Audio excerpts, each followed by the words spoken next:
Живет себе семья, молодая совсем, только поженились, ждут ребеночка или только родили, а может, даже двоих успели. Любят, счастливы, полны надежд. И тут случается катастрофа. Маховики истории сдвинулись с места и пошли перемалывать народ. Чаще всего первыми в жернова попадают мужчины. Революции, войны, репрессии. Первый удар по ним. И вот уже молодая мать осталась одна. Ее удел – постоянная тревога, непосильный труд. Нужно и работать, и ребенка растить. Никаких особых радостей. Она вынуждена держать себя в руках. Она не может толком отдаться горю. Изнутри раздирает боль, а выразить ее невозможно. И она каменеет. Ее лицо представляет застывшую маску. Ей физически больно отвечать на улыбку ребенка. Она минимизирует общение с ним. Только вот ребенок не знает всей подноготной происходящего. Единственное объяснение, которое ему в принципе может прийти в голову: «Мама меня не любит, я ей мешаю, лучше бы меня не было». Пока мать рвет жилы, чтобы ребенок элементарно выжил, не умер от голода или болезни, он растет себе, уже травмированный, неуверенный, что его любят, неуверенный, что он нужен. A family lives their life. They just gotten married, expecting a little one, or maybe they just had one, maybe even two by now. They love each other, they are happy, full of hope. And then the catastrophe strikes. The gears of history grinds into motion and start crushing people. Most often it's a man who is the first to fall into gears. Revolutions, wars, repressions, they are the first to bear the brunt. And now the young mother is left alone. Her fate is constant worry, overwhelming workload. She needs to work and raise a child. No special joys. She is forced to hold herself together, unable to fully feel her sorrow. Inside, there's a tearing pain that she can't express, and she hardens. Her face becomes a frozen mask. Physically painful to respond her child's smile, she minimizes her interactions with him. But the child doesn't understand the full picture. The only explanation that might cross child's mind: Mom doesn't love me. I am a burden to her. It would be better if I wasn't here. While the mother strains every nerve to ensure the child's basic survival, preventing him from dying of hunger or illness, he grows up already scared, uncertain if he's loved, uncertain if he's needed. Hi everyone, my name is Violetta and I'm a host and creator of Diversitypodcast, and I welcome you back. You just heard a snippet from Lyudmila Petronovska's article on generational trauma, which I truly love and admire. After the Kalmyk Vox Pop episode, I've decided to try out new formats. So in today's episode, I welcome you for the first time to my solo creation, where I will explore the topic of self-awareness and generational trauma and how they are interconnected. Tune in and enjoy.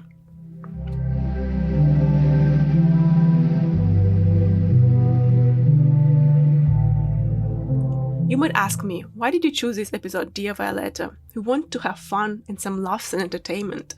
You see, I am both. I can be both deep and fun, serious and silly. But this topic, first of all, is important for myself and for my own becoming. That's why I chose it. Also, for those of you who do not know me yet, I'm Kalmyk. It's my origin and ethnicity. Kalmyks are oirats or Mongols from western Imaks of Mongolia who migrated to Russia in the 17th century. For those of you as well who don't know about Kalmyk sad history of 20th century, Kalmyks, my ancestors, my grandparents and great-grandparents, were sent to Siberia in 1943 by Stalin due to German occupation, which lasted approximately 5 months. So as you know, during Second World War, German troops were occupying some territories of Russia. So they were occupying Kalmykia as well. For a short period of time. That's why Kalmyk spent 13 years in Siberian exile. In only 1956, they were permitted to return back, and Kalmykia was abolished throughout that period as well. So half of my aunties and uncles, for this reason, were born in Siberia. We did mention it in an episode with Maria Cheer, how she was the only child who was born in Kalmykia among her siblings. My granddad as well had to work since he was 8 years old, 8 or 7 years old. So this is why this episode is very personal to me. Also this year, for myself, I do talk about myself a lot because it's my podcast, right? But I want to talk about different issues and things and cultures and people and problems and happiness as well. This year has been a truly transformative experience for myself because I have been changing my life a lot and doing things, moving towards things which I love. And it is not easy sometimes. So since it's been super transformative year for me in all spheres of life, I have decided to try to open up myself a little bit more as well. So one of the most important things which I have done this year, I clarified my current values and realized how important for me to stick to them everywhere. This clarification and realization has made me a happier person, and I can say that regardless of the life challenges, I live more fulfilling life now. So, talking about values, self-expression and ability to clearly express myself is one of these core values. Obviously, self-expression connected to self-awareness and to myself, being a reflective person who is not afraid of vulnerability, but the opposite, who finally admitted that vulnerability is a strength. I have to admit that I have struggled with self-expression for a very long time. I mean, I always sort of knew that it's important to me. I always been open and reflective, but I've suppressed it all my life. And I didn't actually know that it is vital for me to be able to openly express myself, not just for me, but for my becoming and for my personal growth. To start with, I think it would be important to share with you that I am generally interested in the topic of trauma. I even wrote my master dissertation on child abuse. So lots of trauma research was there. But that's a conversation for a different time. So trauma, let's admit, it's not something we learned or even were aware in our childhood. Okay, childhood. I was there as well, and it was beautiful, but it also was a bit traumatic. But I did not know that. I guess we all were traumatized in one way or another, especially Russian people and families, full and not full. But for me, it started from the death of my brother when I was 11 years old. He passed away because of the car accident. And after that, growing up, I never really questioned how and whether this had influenced my upbringing further down. But then, when I got to my master in Liverpool, I met a special friend who is still my friend. Thank you for being my friend. With whom I, for the first time in my life, when I was 22 years old, discussed what trauma is. And after this discussion and meeting my friend, I lost my dad. And it was a bit dramatic and traumatic experience, obviously, but I wasn't there. I wasn't in Russia. I was studying in the UK back then. So naturally, I did not process his death like many of us. I rejected it, and I did not even visit my hometown for a few years. This is actually how I got to the therapy for the very first time, because I did not want to, and I couldn't really digest my dad's death. So my first therapy session was not perfect, but it helped me to learn about mourning, that it's important, and to acknowledge that some traumas are important as well. So unfortunately and dramatically, trauma was part of my life from childhood without me realizing it or without me knowing it. Really, the death of my brother really shaped and changed our family a lot, and especially my mom. Secondly, the death of my father shaped me in a ways as well in my family. And I guess there are some unanswered questions I still have, which I cannot ask my dad, including about our ancestry. And I have been thinking a lot about our ancestry from both sides, from my mom's side and from my dad's side. And my mom she's not into history, and some questions she cannot answer. My dad wasn't a history, but obviously I can't ask him these questions and address. So I've decided to address these questions on my podcast instead. This is how a few years ago I entered the era of my life where I've started asking myself questions. And instead of leaving them unanswered, I've decided to answer these questions. One of these questions was, why mourning was never practiced in my family? Why my parents brought me up the way they did? And why my mom had always asked me to be less open and less expressive. This is how I started researching on generational trauma, and I came across this article, Well, to be more precise, friend recommended to me this article by Lyudmila Petrinovskaya called Surprise, Surprise, Generational Trauma. Read it if you have not read it yet. The article is pretty much self-explanatory, but maybe for some of you who are wondering why are your parents the way they are behaving, and for those of you whose grandparents or parents maybe or great-grandparents went through genocide, repressions, slavery, wars, and etc., this would be a must read. I know sometimes it feels like I live in my own universe of self-reflection, but trust me on this one, being reflective truly helps and shapes your life for the better. It makes you more self-aware and makes you improve your self-presentation skills. You carry and present yourself in more articulate ways, and it applies to all aspects of life. So back to generational trauma. Now you know what exactly it is that made me personally interested in this topic, and you learned about my personal experience with trauma. Naturally, it is understandable that Kalmyks have this trauma due to Siberian exile, and my grandparents at the age of 7 or 9 years old were already outcasts and called enemies of the nation, and were forced to work. Well, I think it depended on where they were placed exactly and on the family, because I know that, for example, the grandparents, the family of my mom's side, great-grandparents and grand-grandparents, they were sent to Siberia in December of 1943, but the side of my dad, because they lived in a different part of Kalmykia, they were actually deported in April or March of 1944, and I only learned it recently, really.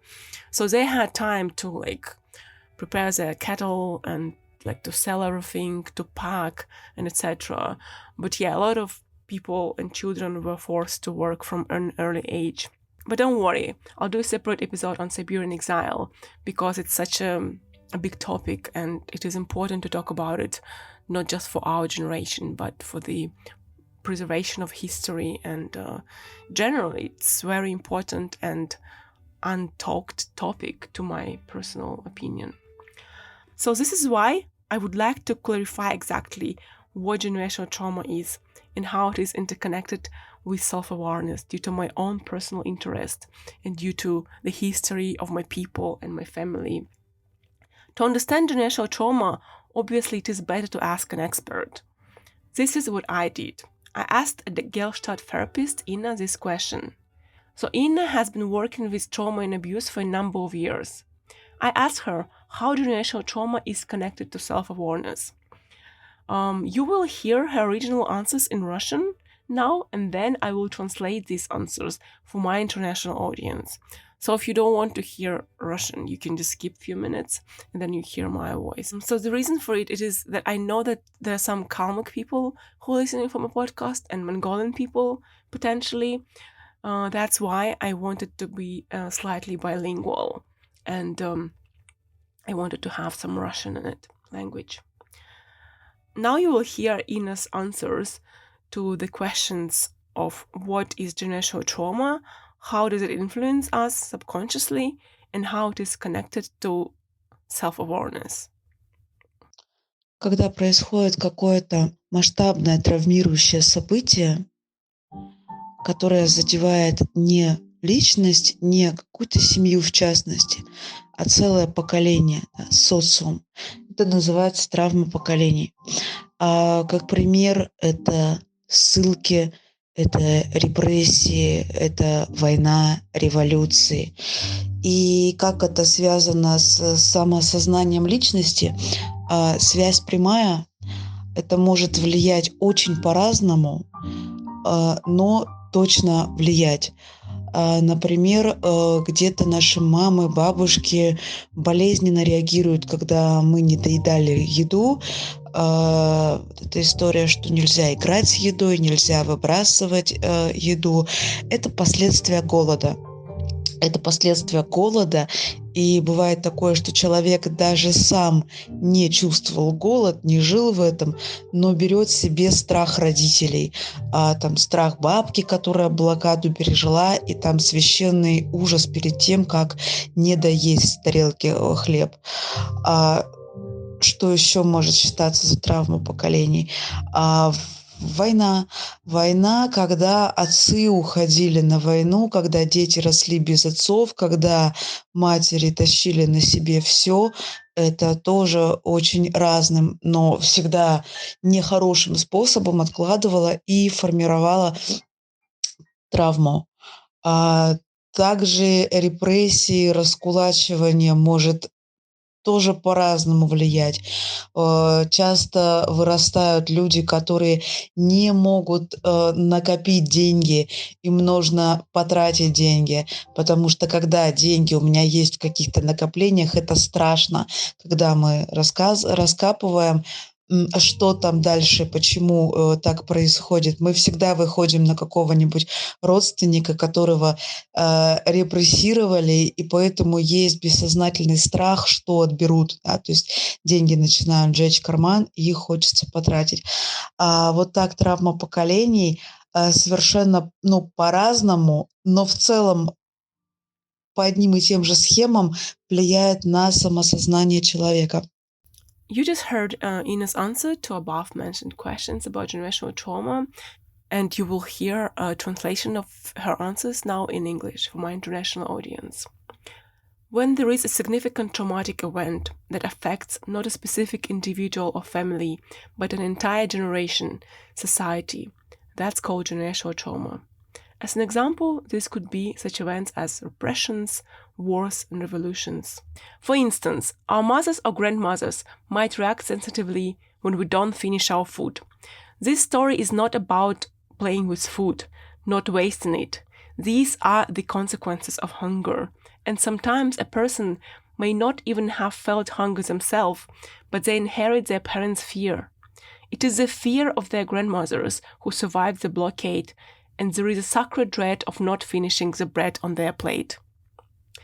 What else can be considered as generational trauma? War. War, when the fathers went off to war, when children grew up without fathers, when mothers carried everything on their shoulders. This also shaped and left trauma in various but unpleasant ways.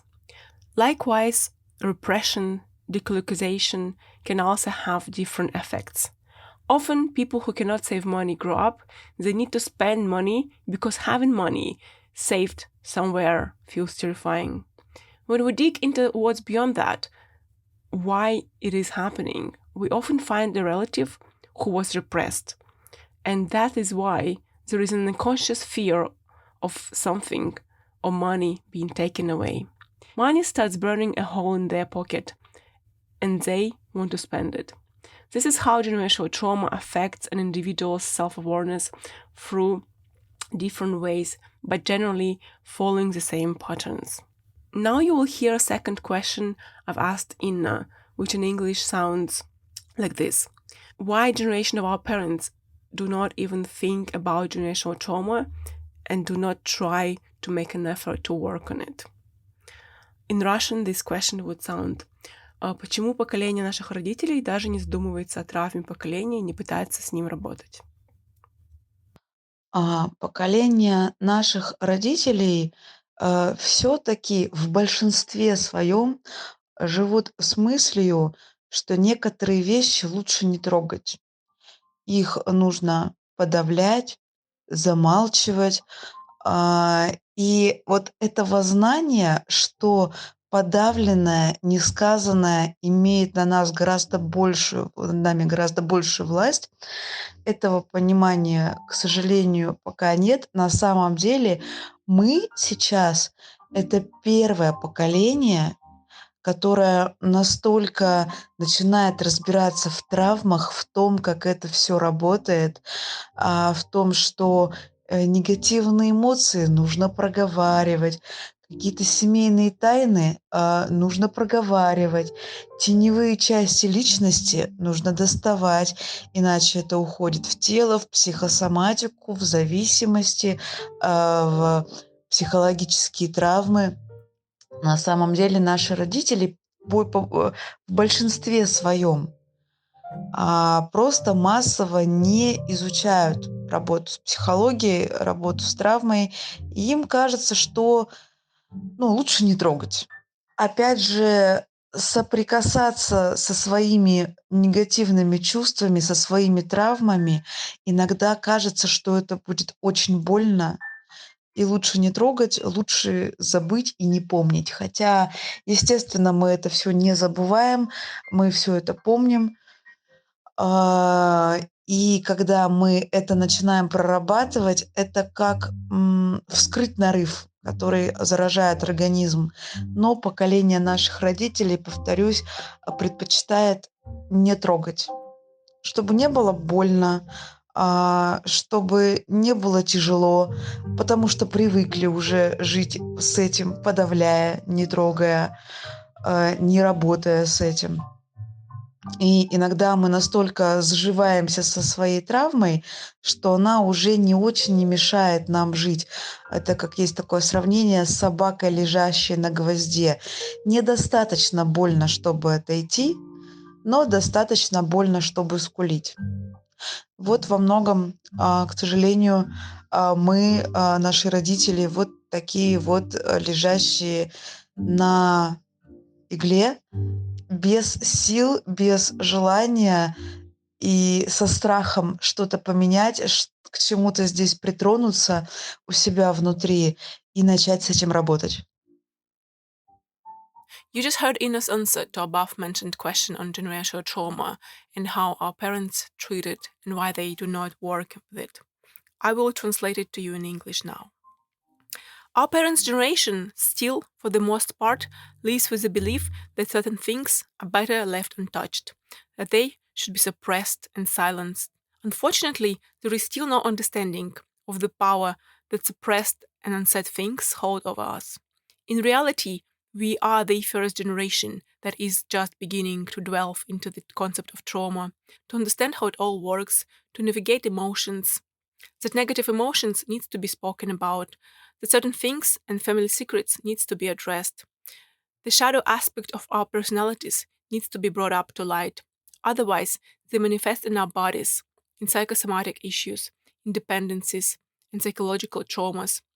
Most of our parents simply do not engage in the study of psychology or how trauma works, and they believe that it is better not to touch it. Again, confronting our negative feelings and traumas can sometimes seem very painful, and it's easier to avoid, to forget. Though naturally, we don't forget, we remember everything. When we start to work through these issues, it's like removing a splinter that has infected our system.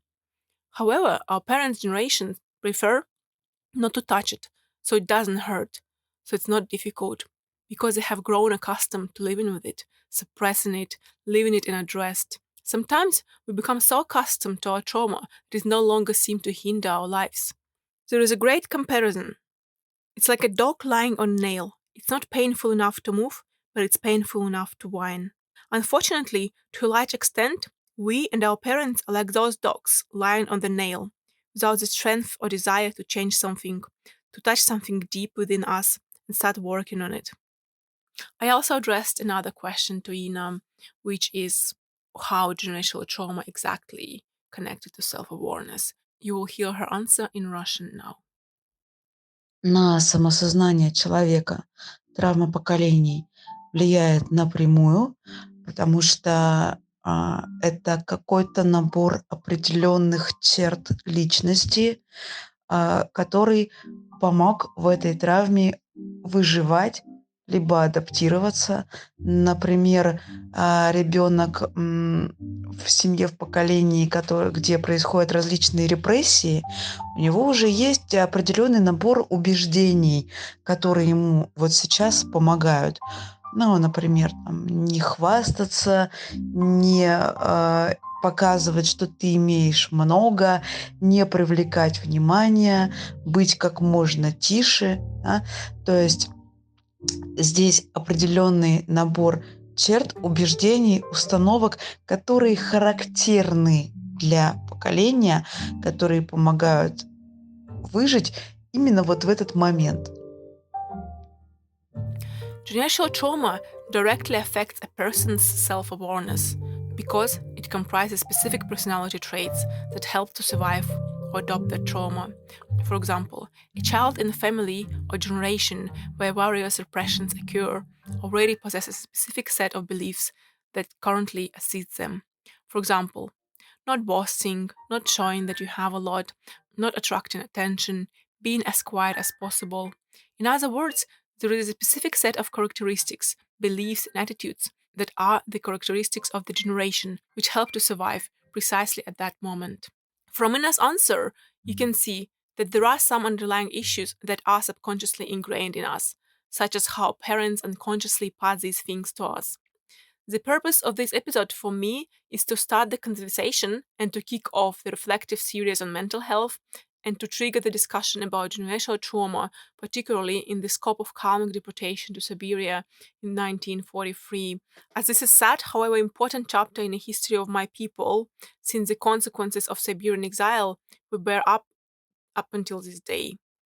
And also, so many people are not aware of these events as generally about our culture, to be honest, about Kalmyk culture. And as my podcast is about various cultures and different ethnic groups, I find it important, not only important, but vital, to talk about untold things, untold stories, and untold history told by us. Not only many Kalmyk people are not aware of such events, I mean, I guess younger generation or generation of Kalmyk people who l- were not born in Kalmykia, for example. I know some people don't know about Siberian exile. And others, not just Kalmyk repressions, but also there were repressions of Chechen people, English people, Crimean Tatars, and many others. And I think each of these nations and each of these sad chapters in people's history deserve to be talked about, in my opinion, more in particular episodes, in specific separate episode, in particular in a separate documentary, to be fair. So the fact that people were dying in those animal trains in which Kalmyks were placed in a cold December night is still horrific to me. So I don't know how about you, but for me personally, it is important to acknowledge these things and acknowledge that it is a part of our history and how it influenced us exactly our bringing. I don't say that each particular family, like every single family in Kalmykia, has generational trauma, but I know that it is very relevant for many, many families, not just for Kalmyks, but for people who went recently through wars, through repressions, who experienced these things. It is very relevant, and I know that. Not only to acknowledge this, it's important, but also that it is a part of our life for my grandparents, and it shaped them and influenced the way they were raising my parents. And it is important to understand it for better self-awareness. I find it almost therapeutical, to be fair, to be able to comprehend which impact Siberian exile have had on us and how in our communities we can pay tribute to our brave and strong ancestors and to maintain our culture and our history and tell it ourselves for our younger, for the future generations. I think it is important to raise these topics, to say these things from a first persona, not from some foreign researchers, which I don't mind. But if you look up Kalmyk pictures in the beginning of 20th century or in the end of 20th century, you will understand what I'm talking about. So yeah, it's important to preserve our culture in whatever way is possible nowadays. And nowadays we have so many opportunities, tools, instant things which we can tell, shape our way, the truthful way. And it is important to acknowledge that we are powerful and that we can portray our history ourselves. Yeah. So thank you everyone for your attention. I really loved doing this episode and I hope you could enjoy it as well. See you next time. Bye bye.